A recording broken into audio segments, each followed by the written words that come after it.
parents are abusive and they're gonna punish the family. Because I went to college with some people that were going to be social workers, and you'd be out drinking beer, and the girl would say, I just can't wait to take kids from these bad parents because I was abused. So there's those mentally ill people. Then there's pedophiles who want access to kids, and then there's scumbags that just want money. And I got to say, that's basically what makes up CPS in my experience. And I think, from what I've seen, I'd probably say 30% of them are pedophiles. And I mean, and the problem is this crime rate, this crime spree is growing.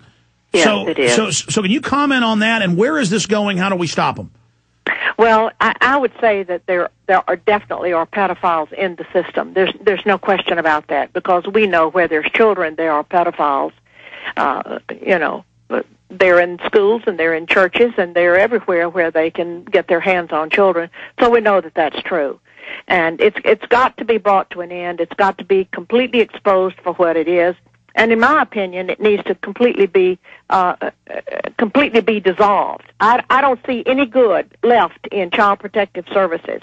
As far as picking up a child that's being totally abused, the police could do that just as well as child protective services. And then you have due process. And exactly. Well, take Texas. Did you hear about the Texas Youth Commission? I don't know. I mean, there's so many crimes. I'm not knocking you if you haven't. You're not talking about all those children in Texas that were picked up at one time. No, that was with that Mormon sect. Right.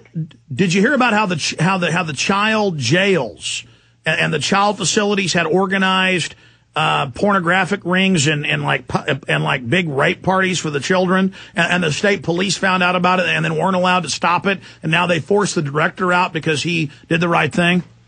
I have heard about that in other states, but I have not heard about what happened in Texas, no. Okay, well, here in Texas, it came out that every major facility was doing stuff that people wouldn't even believe. You can read it in the mainstream news. Now, they used that to pass a law for more money for the agencies. I'm sure you heard about Florida, where it turned out the directors were pedophiles and 3,000 kids were missing and all that. What did they get? More money, more power. The incredible thing is, the worse they get, the more money and power they get. It appears that way. It appears that way. But all of it is based on money, and that's where it's going to have to be cut off. The federal incentives have got to be cut off and be removed on a federal level in order to get this stopped. And that's where we go now in the closing minutes we have left in this interview, Senator. And again, we can only commend you and pray for you in this fight and then politically going after you. Solutions. But before we hit that, I wanted to finish up. Specific orders for specific children that look a specific way. I mean, you've now saying you've discovered that. Right. We have discovered that. We haven't discovered it in every state, but we've discovered it in many states, and we have so many families calling that are absolutely delirious. They are so desperate. They do not know where to turn, and actually, they have no place to turn for help. And, of course, parents, the poorer the families are, those are the ones who are targeted because they don't have the wherewithal to fight the system or hire an attorney. And they are just caught up in it, and many of them are because their children are blue-eyed or blonde or exactly what someone wants, and those families are targeted. So it is just heartbreaking as to what is going on and what we've got to do in order to bring this to an end.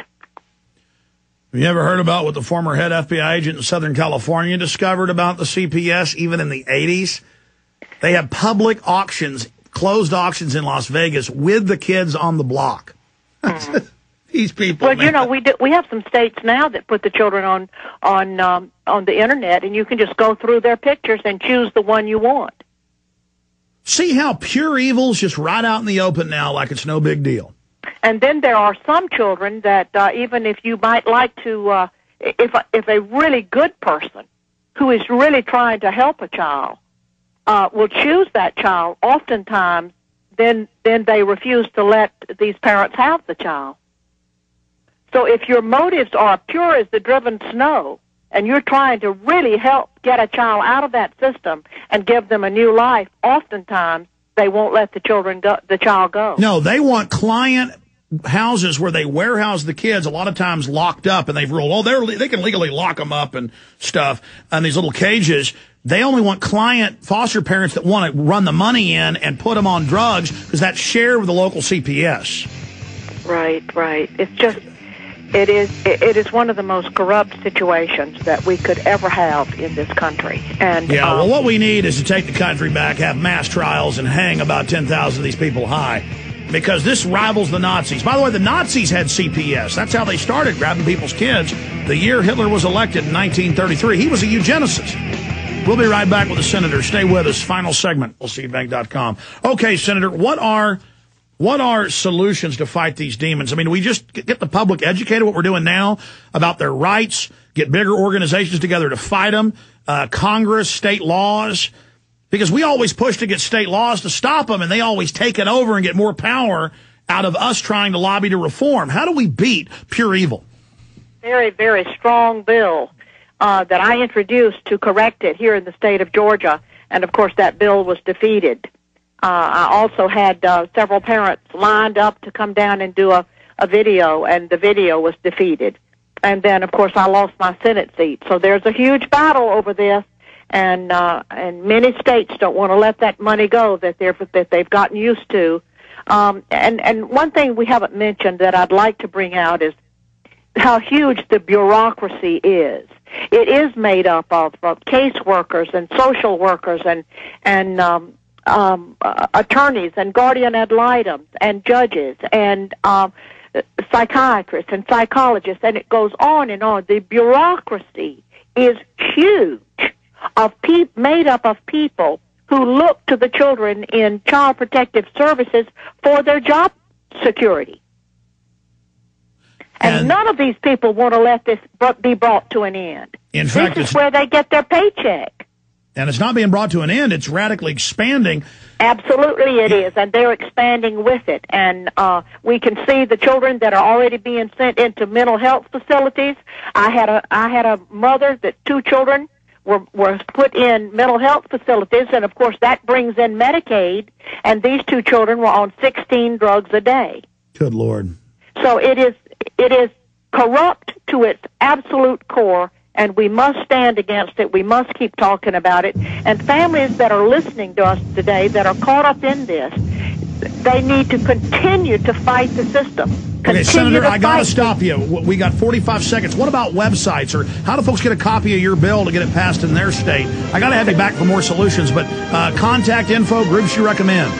There are just welcome groups that they can recommend, or they can contact me at Eagle Forum of Georgia. Just Google Eagle Forum of Georgia, or there's also the Senator Nancy Schaefer website as well. Nancy Schaefer, we want to have you back up. God bless you. You're a true angel, and we appreciate your courage. I know it's hard to do what you do because it's so hard. God bless you. Thank you, Senator.